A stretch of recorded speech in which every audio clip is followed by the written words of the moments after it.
이름으로 감사하며 기도합니다. 아멘. 데살로니가 전서 5장 1절에서부터 11절까지 말씀입니다. 데살로니가 전서 5장 1절에서부터 11절. 하나님의 말씀을 받들어 봉독할 때에 살아계신 하나님의 음성 들으시기 바랍니다. 형제들아, 때와 시기에 관하여는 너에게 쓸 것이 없음은 주의 날이 밤에 도둑같이 이룰 줄을 너희 자신이 자세히 알기 때문이라. 그들이 평안하다 안전하다 할 그때에 임신한 여자에게 해산의 고통이 이름과 같이 멸망이 갑자기 그들에게 이르리니 결코 피하지 못하리라. 형제들아, 너희는 어둠에 있지 아니하매 그날이 도둑같이 너에게 임하지 못하리니 너희는 다 빛의 아들이요 낮의 아들이라. 우리가 밤이나 어둠에 속하지 아니하나니 그러므로 우리는 다른 이들과 같이 자지 말고 오직 깨어 정신을 차릴지라. 자는 자들은 밤에 자고 취하는 자들은 밤에 취하되 우리는 낮에 속하였으니 정신을 차리고 믿음과 사랑의 호신경을 붙이고 구원의 소망의 투구를 쓰자. 하나님이 우리를 세우심은 노하심에 이르게 하심이 아니요 오직 우리 주 예수 그리스도로 말미암아 구원을 받게 하심이라. 예수께서 우리를 위하여 죽으사 우리로 하여금 깨어 있든지 자든지 자기와 함께 살게 하려 하셨느니라. 그러므로 피차 권면하고 서로 덕을 세우기를 너희가 하는 것 같이 하라. 아멘.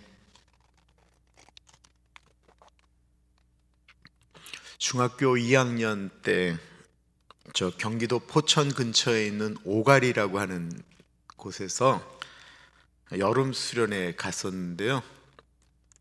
그때 주제 찬송이 아까 불렀던 언제 주님 다시 오실는지 그 찬양이었습니다.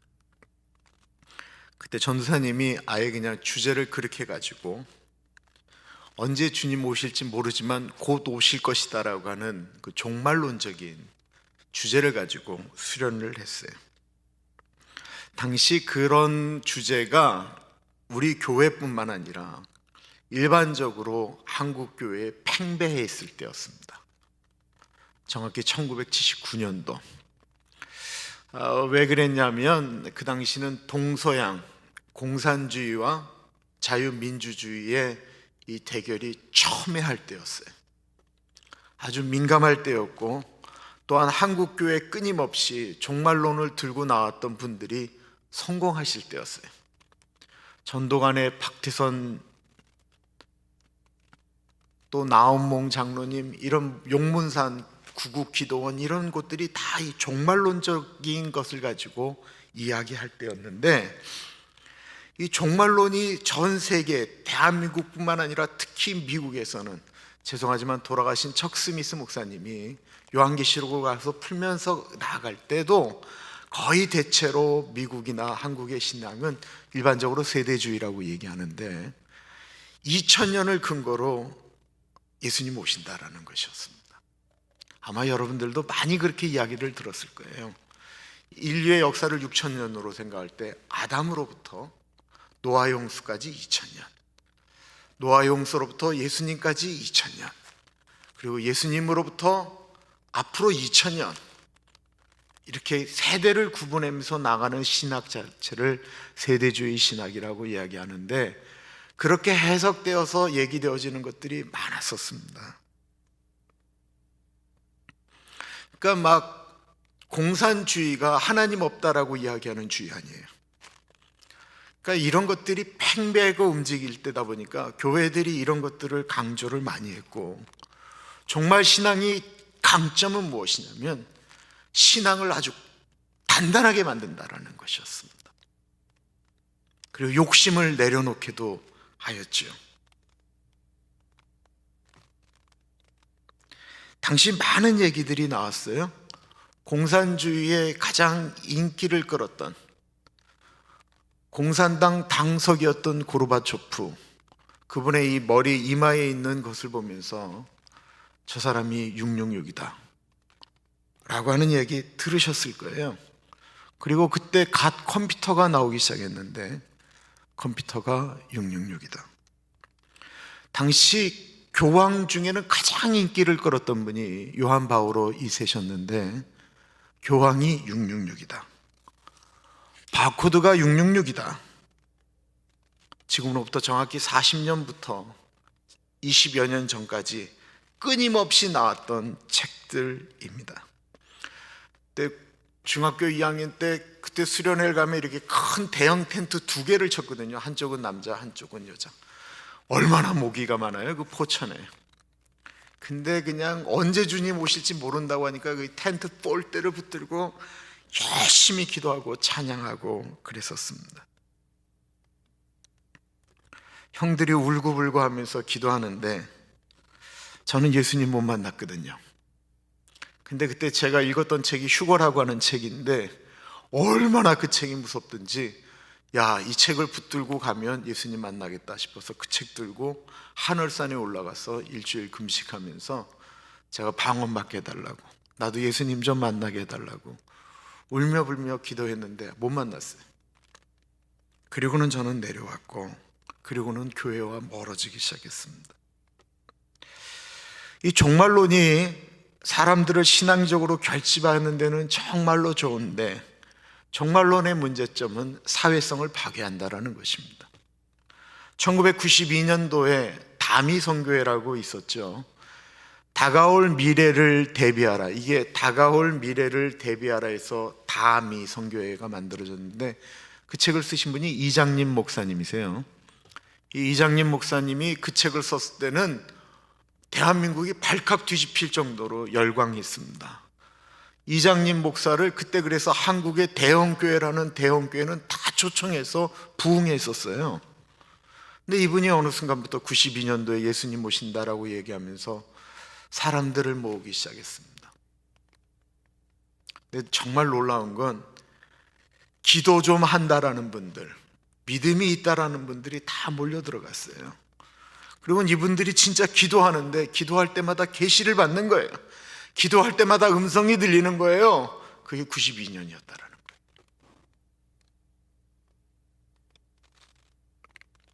그런데 오시지 않으셨어요. 그리고 여러 번 그런 일들이 반복되어지면서 사람들은 종말론에 대해서 시들해지기 시작했습니다. 거의 마지막 종말론이 뭐였냐면 이유예요. 이유 공동체가 만들어진다 할 때 다니엘서 4장에 그 큰 느부갓네살 할 때 신상이 나오거든요. 이거는 알렉산더 시대, 이거는 로마 시대 막 그러다 10개 발가락 얘기가 이제 결정적인데 이유가 10개의 나라가 그때 모여서 만든다라고 하면 이유의 대통령이 나타날 텐데 이 강력한 대통령이 바로 적그리스도다. 이게 또 굉장히 유행해서 많이들 이야기했는데 지금 EU 공동체가 도대체 나라가 몇 개죠? 그게 10개가 넘어가면서부터 그 얘기가 사라지고 말게 되었어요. 데살로니가 교회는 핍박이 심해지자 그들은 종말 신앙을 갖기 시작했습니다. 예수님 곧 오신다라는 거예요. 데살로니가 전서를 보면 임박한 종말에 대한 이야기가 굉장히 많아요. 곧 오실 것처럼 느껴지는 일들이 많이 발생하게 되었습니다. 디모데가 데살로니가에 있는 교회에 대한 이야기를 들어오는데 종말론이 강해지고 하다 보니까 여러 가지 문제가 발생을 하게 됩니다. 거기에 대해서 사도 바울이 이야기하는 거예요. 종말론이 강해지면 두 가지 이야기들이 발생하게 됩니다. 하나는 예수님 외에 모든 일에 관심이 멀어진다라는 거예요. 예수님 곧 오시는데 이거 해서 뭐 하냐라는 거예요. 그죠? 예수님 곧 오시는데 애들을 왜 학교 보내느냐라는 거예요. 예수님 곧 오시는데 우리가 지금 이거 할 때냐라는 거예요. 그러면서 종말론이 강해지면 사람들이 사회와 멀어지기 시작합니다. 데살로니가 교회가 점점 더 종말론이 강해지면서 그들이 사회와 멀어지기 시작합니다. 다른 하나는 종말론이 강해지면 담대해진다라는 거예요. 지금 이 힘든 것, 이 어려운 것, 이 고통 우리가 믿음으로 견뎌내자라는 거예요. 곧 있으면 예수님 오시는데 우리가 견뎌내자라는 거예요. 그러면 종말론이 강해지면 기도가 강해지고요, 찬양이 강해지고 예수님께 드려지는 시간들이 많아지게 됩니다.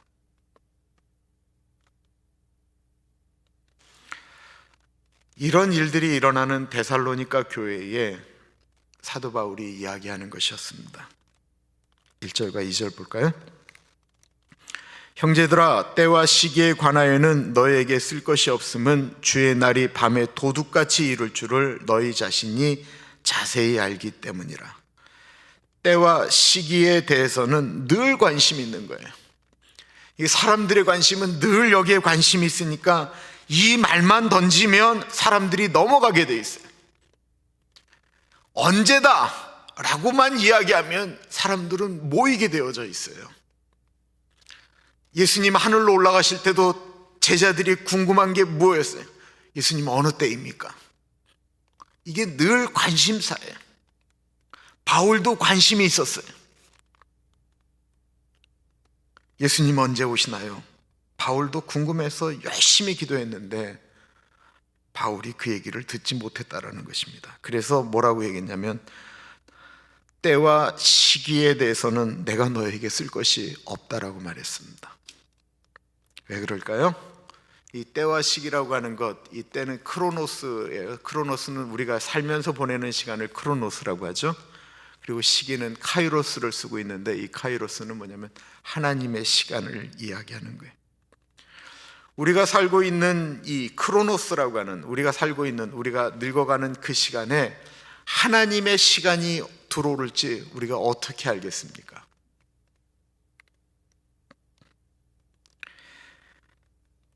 이 시기에 대해서 우리가 꼭 알았으면 좋은 게 있는데, 성경에 보면 그 시기를 모른다라고 이야기한 분이 두 분이에요.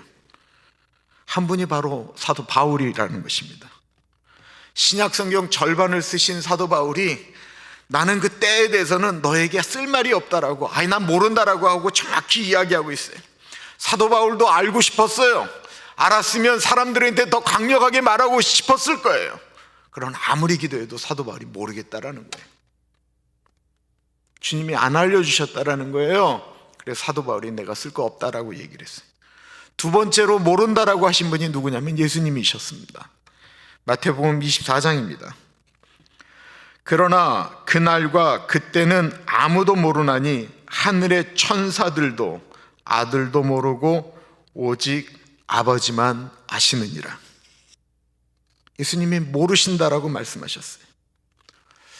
근데 이것에 대해서 그러면 지금 하늘로 올라가신 예수님은 삼위일체의 하나님이신데 예수님이 모르시냐라고 이야기하는 것에 대해서 좀 설명을 좀 드릴게요. 아까 이제 크로노스와 카이로스, 크로노스는 그냥 일반적으로 우리가 살고 있는 이 세상 가운데 시간이에요. 하늘의 시간 가운데 있었던 예수님이 인간의 시간으로 들어오신 사건이 성육신 사건이잖아요. 그리고 예수님은 철저히 이 세상 가운데 돌아가는 크로노스의 시간 가운데 묶여 있었어요. 크로노스의 시간 가운데는 하나님의 시간 카이로스를 모른다라는 거예요. 예수님이 육신적으로 계실 때는 그는 하나님의 영역이다라고 말씀하신 거예요. 예수님은 철저하게 그때는 하나님의 뜻 따라 움직였었어요. 하나님이 말구 위에 태어나게 하시니까 그렇게 태어나셨고, 아들아 십자가에서 죽어야 된다라고 하니까 죽으셨어요. 그때는 그러셨어요. 그러나 지금은 예수님은 하나님과 더불어서 이 땅에 재림하실 분이시기 때문에 지금은 그것을 여기에 맞춰서 해석할 수는 없어요.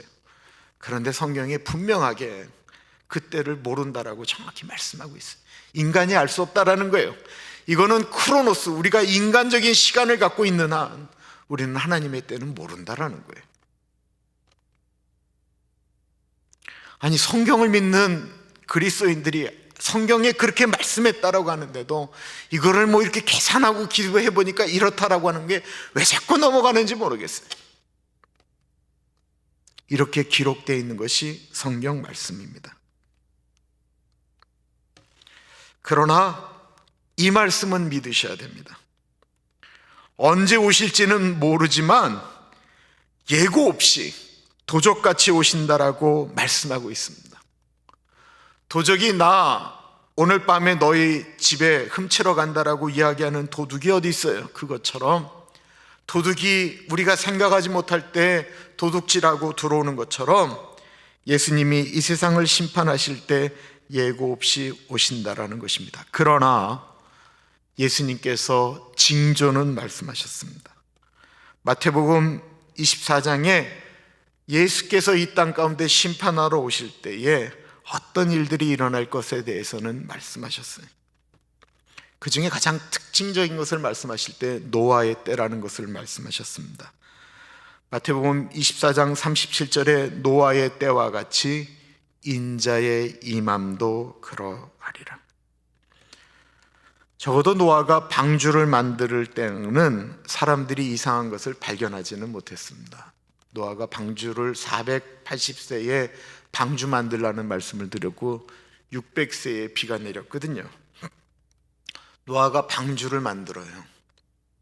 그것도 산꼭대기 위에 방주를 만들 때 일반적인 상식으로는 그러지 않으니까 그때부터 뭐 홍수 온다고 얘기해도 누가 그거 믿겠어요. 그거는 그럴 수 있어요. 근데 노아에게 창세기 7장 4절에 하나님께서 이렇게 말씀하셨어요. 지금부터 7일이면 내가 40주야를 땅에 비를 내려 나의 지은 모든 생물을 지면에서 쓸어버리리라. 앞으로 방주가 만들어지고 난 다음에 7일 후면 그때부터는 비가 내린다라고 말씀하셨어요. 이때부터는 노아도 정신이 없는 거죠. 노아가 아는 사람들, 노아 형제들, 노아 자매들, 자기 자식들과 관련되어 있는 모든 친척들을 그때부터 노아는 찾아다닙니다. 하나님이 물로 심판하신다고 합니다. 그때부터는 그런 일들이 일어났는데 더 놀라운 건 사람들이 처음 보는 광경을 보는 거예요. 그는 갑자기 어디서 몰려왔는지 짐승들이 다 쌍을 지어서 노아가 만든 방주 그 산까지 쭉 다 이렇게 올라가는 거예요. 어디서부터 왔는지 모두 다 이상한 광경이 나타나고 있고 노아는 외치다라는 것입니다. 이제 곧 세상이 멸망할 것입니다. 7일 남았습니다. 6일 남았습니다. 5일 남았습니다. 여러분들 이루고 계시면 안 됩니다. 이러면 죽습니다. 라고 이야기를 하였습니다. 예수님이 무화과를 보면서 무화과 잎을 보면 파래지면 여름이 오는 것, 잎사귀가 연하여지면 여름이 오는 것, 열매가 맺으면 가을이 오는 것, 잎사귀가 떨어지면 겨울이 오는 것처럼 이 땅 가운데 일어나는 징조를 보면 언제인지는 모르겠지만 우리는 그때를 알지 않겠느냐라고 말씀하셨습니다. 사도 바울이 데살로니가 교인들에게 한 말을 주목해 보십시오. 3절입니다. 그들이 평안하다 안전하다 할 그때에 임신한 여자에게 해산의 고통이 이름과 같이 멸망이 갑자기 그들에게 이르리니 결코 피하지 못하리라. 평안하다라는 말, 안전하다라는 말이 안 좋은 말인가요? 우리가 늘 원하는 말이잖아요. 우리 평안한 거 원하잖아요. 우리 안전한 거 원하잖아요. 그러면 평안하고 안전하면 안 좋다라는 말입니까? 그건 말하는 게 아니에요. 평안하다, 안전하다라고 생각하는 그때에 마음 놓고 살지 말라라는 말씀을 하고 있는 것입니다. 내 인생이 모든 것이 너무 편안합니다. 내 인생이 문제가 될 것이 하나도 없을 정도로 안전합니다. 그때 평안하고 안전할 때 내 마음이 하나님 앞에 더 가까이 갈 수도 있고요. 내 모든 인생이 편안하고 안전할 때 내가 하나님과 멀어질 수도 있습니다. 평안하고 안전한 곳에 모두 똑같은 환경 가운데 두 사람이 나타납니다. 평안한 곳에, 안전한 곳에 두 종류의 사람이 같이 살고 있는 거예요. 그곳에서 사람들이 똑같이 일을 하고 똑같이 밥을 먹고 똑같은 가족들이 지내고 있습니다.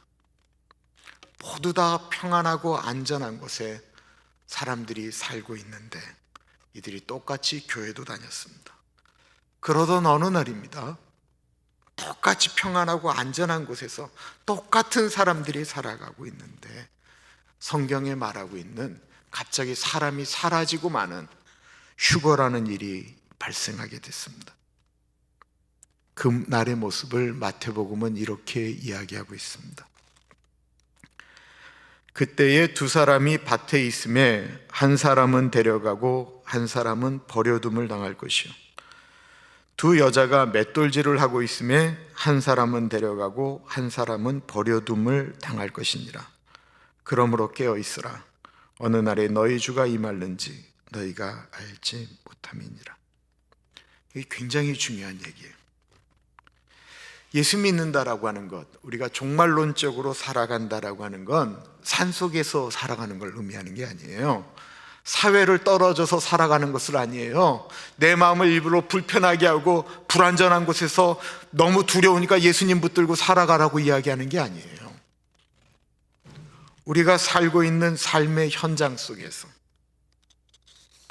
그 안에서 열심히 살아가는 것입니다. 남들과 똑같이 일하고 똑같이 밥 먹고 똑같이 잠자는 거예요.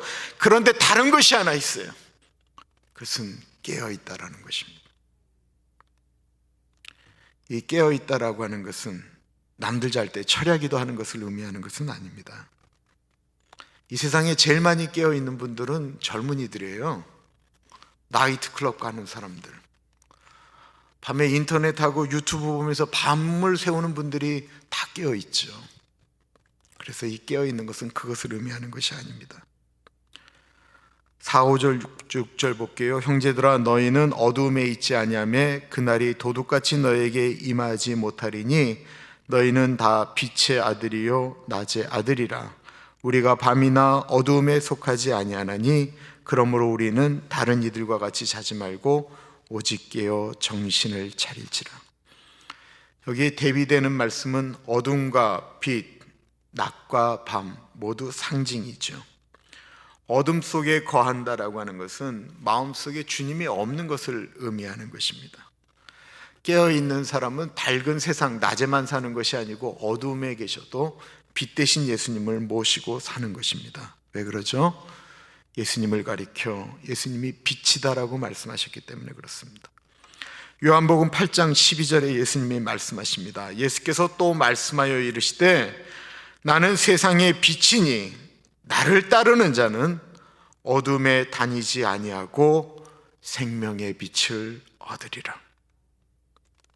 예수님이 빛이시기 때문에 예수님을 따르는 사람은 어둠에 다니지 아니한다라는 것입니다. 맑은 대낮에 살아가는 사람들 중에도 어둠과 같은 삶을 사는 사람이 있는가 하면 캄캄한 어둠 힘든 가운데서도 밝은 빛으로 살아가는 사람이 있다라는 것입니다. 차이는 단 한 가지, 예수 그리스도를 모시고 살아가느냐라고 하는 것입니다.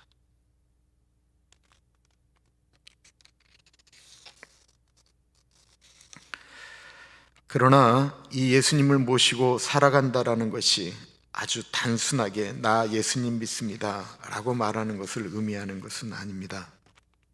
예수님을 믿는데 빛 대신 예수님 모시고 살지 못하는 사람들의 삶과 그렇지 않은 삶, 8절 보겠습니다. 우리는 낮에 속하였으니 정신을 차리고 믿음과 사랑에 호심경을 붙이고 구원의 소망에 투구를 쓰자. 종말론을 가진 신앙의 핵심은 다른 것이 아닙니다. 믿음과 소망과 사랑을 가지고 살아가는 삶을 의미하는 것입니다. 사도 바울은 데살로니가 전서에 고린도 전서에 썼던 사랑과 믿음과 소망의 함축적인 의미를 넣고요, 또한 에베소서에 기록되어져 있는 하나님께서 말씀하셨던 전신갑주에 대한 축약된 것을 이 데살로니가 전서에 썼습니다. 데살로니가 전서 1장에 지난주에 말씀하셨던 것처럼 믿음의 역사, 사랑의 수고, 소망의 인내라고 하는 말씀을 하셨고, 에베소서에 있는 믿음과 사랑, 소망이 어떤 전신갑주인지를 말씀하고 있습니다. 슬라이드 보겠습니다. 호심경이라고 하는 것이 저쪽 아래쪽에 있는 저 갑옷을 얘기하는 거예요. 호심경. 그러니까 로마 군인이 이제 갑옷을 입으면 가슴을 보호하는 걸 호심경이라고 이야기를 해요. 저게 그 에베소서에 보면 믿음의 방패, 의의 흉배라고 이야기하는 것을 저 호심경이라고 이야기합니다. 적의 공격으로부터 우리 심장과 우리 몸을 보호하는 것을 의미하는 것이죠. 에베소서에는 우리를 방어하는 것이 세 개가 나옵니다. 방패, 흉배, 투구를 이야기합니다.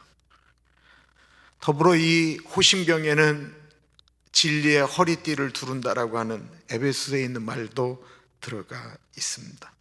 그러니까 깨어있다라고 하는 것은 믿음이 흔들리지 않는 것을 의미하는 거예요. 평안하다, 안전하다, 모든 것들이 다 좋아요. 다 괜찮아요. 기도할 필요도 없는 것 같고 이렇게 살면 영원히 살았으면 좋겠어요. 그런 생활 가운데서도 내 믿음이 흔들리지 않는 거예요. 반대로 내 인생이 너무 힘들고 어렵고 불편해요. 내가 원하는 대로 하나도 되는 것이 없어요. 그래도 믿음이 흔들리지 않는 거예요.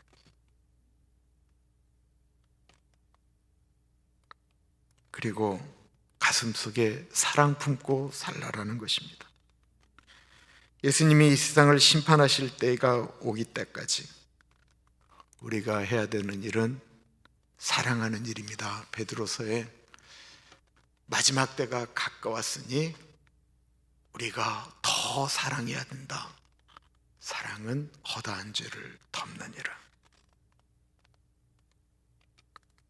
우리가 예수님 오실 때까지 사랑이 있어야 예수님 모르는 사람들이 불쌍하게 여기지지 않겠습니까? 정말의 말이에요. 누구는 한 사람도 구원해야 된다라고 이리 뛰고 저리 뛰고 할 때 사람들이 사회를 떠나서 자기들끼리 모여서 우리만 구원받겠다라고 이야기하는 것, 이게 종말론의 폐악입니다.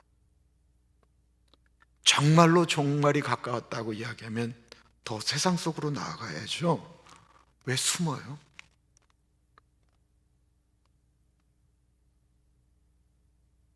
세상이 무너진다라고 이야기하면 누군가가 거기에 더 있어야 되지 않겠습니까? 어제부터 이제 막 기도하는 거예요. 미국이 어떻게 될지 모른다고 하는데 이게 하나님이 우리에게 주신 기회구나 싶은 생각이 들었어요. 앞으로 더 예수 믿는 사람들이 더 주님의 사람으로 살아가야 될 때가 왔구나. 더 믿음을 가지고 더 사랑을 가지고 이 땅을 살아가야 되겠구나. 지금까지 평안하게 신앙생활 했다고 한다면 이제 평안하다, 안전하다라고 하는 것들이 걷어질 때가 되었다고 한다면 진짜 우리의 진짜 모습을 이제 보여줄 때가 되었구나. 우리 그렇게 기도하는 거죠. 또 다른 하나는 구원의 소망의 투구라고 했습니다. 우리를 구원하시는 분은 오직 예수 그리스도. 이것이 변하면 안 됩니다. 이게 머릿속에 들어가 있었어야 돼요. 어떤 상황 가운데도 약속의 말씀을 붙들고 살아가는 것입니다. 이렇게 살다 죽으면 예수님 만나는구나. 종말이라고 하는 건 두 가지예요. 하나는 개인적인 종말이 있고 하나는 인류의 종말이 있죠. 근데 내 개인의 종말 가운데 나를 붙들고 갈 수 있는 소망이 있다고 한다면 그건 구원의 투구죠. 이렇게 살다가 나 죽으면 예수님 나 맞이해 주신다라고 하는 것입니다. 이 구원의 투구가 정확해지면 뭐가 두렵지 않냐면 죽음이 안 두려운 거예요. 구원이 분명하면 이 땅에 살아가는 것에 의미를 부여하면서 살기는 하되 이 땅에 소망은 두지 알기 때문에 구원의 소망의 투구가 되는 것입니다. 구원의 투구가 분명하지 않으면 불안해서 이 땅에 자꾸만 많은 것들을 재워놓는 거예요. 소망의 구원의 투구가 불완전하기 때문에 그렇습니다. 저는 종말론은 문제가 있지만 종말론적으로 살아가는 삶처럼 복된 삶 없다라고 생각합니다. 눈뜨고 살 때는 예수님의 사람으로 열심히 살아가는 것입니다. 그리고 죽을 때는 천국 소망 바라보며 살다 죽는 것. 제가 3일 전에 그 사도행전에 이렇게 10분 메시지 하면서 그 스위스의 철학자 칼 힐티에 대한 이야기를 했어요. 인생에 있어서 가장 복되고 귀한 날은 내 소명을 발견하는 날이다. 하나님께서 나에게 주신 소명을 발견하는 날처럼 감격적인 날은 없다. 이 땅에서 가장 즐겁고 행복하고 복되고 가장 싼 가격에 무엇인가를 사고 소비할 수 있는 즐거운 오락이 있다고 한다면 그것은 내 일을 하는 것이다. 우리가 그래야 되잖아요. 내가 하는 그 일에 이 일은 하나님께서 나에게 여기서 하나님의 사람으로 살도록 하셨다라고 하는 직업 소명, 그 일 가운데 내가 그 일을 열심히 하나님의 사람으로 하는 거예요.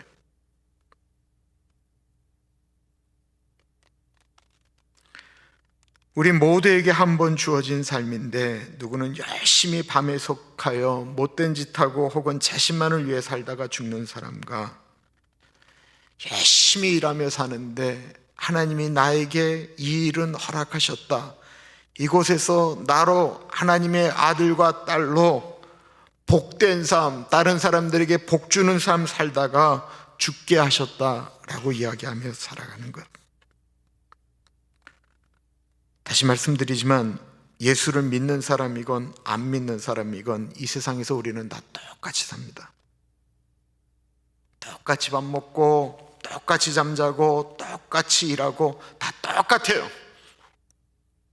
다른 게 하나 있다고 한다면 우리는 예수님 모셨기 때문에 종말론적으로 살아야 된다는 것입니다. 아까 불렀던 찬양이 있는데 이 땅끝에서라는 건데 가사를 보면 이 종말론적으로 살아간다라고 하는 것은 무엇인가를 이렇게 가사가 설명을 하고 있어요. 주께서 주신 동산이 있어요. 이 주께서 주신 동산은 우리 가정, 내가 일하는 일터 혹은 교회, 나에게 주어진 사명이에요. 다른 것이 아니에요. 주님이 나에게 주신 동산이에요. 그곳에서 주님이 나에게 원하셨던 것은 땀 흘리며 일하라는 것입니다. 그런데 그 동산에 비바람이 불고 어려움이 올 때도 있어요. 그때도 내가 주님 손 붙들고 거기서 열심히 내가 땀 흘리며 일하며 살다가 주님 만날 때 거기서 만들어진 열매를 붙들고 주님 만나는 것, 이게 종말론적으로 살아가는 거예요. 목사가 됐으면 목사로서 열심히 해야 되는 거예요. 교회 장로가 되고 권세가 되고 집사가 되고 직분을 받았으면 열심히 해야 되는 거예요. 내가 아버지가 되고 엄마가 돼서 나에게 자식을 낳았으면 내가 아빠 엄마로 열심히 살아가야 되는 거예요. 내가 하나님께서 직장을 가겠으면 거기서 예수 믿는 사람이 열심히 일해야 되는 거예요. 그게 우리가 해야 되는 일이에요. 예수 믿는 사람들이 똑같이 일하고 움직이는데 나는 여기서 주님이 나에게 주신 열매를 만들겠다라고 이야기하는 것, 이게 우리의 사명이에요. 근데 그 사명 붙들고 갈 때 어려움이 있을 수도 있어요. 그러나 우리가 주님이 주신 믿음과 사랑과 소망을 가지고 그곳에서 열심히 살아가는 것입니다. 그래야 됩니다. 우리 같이 찬양할까요?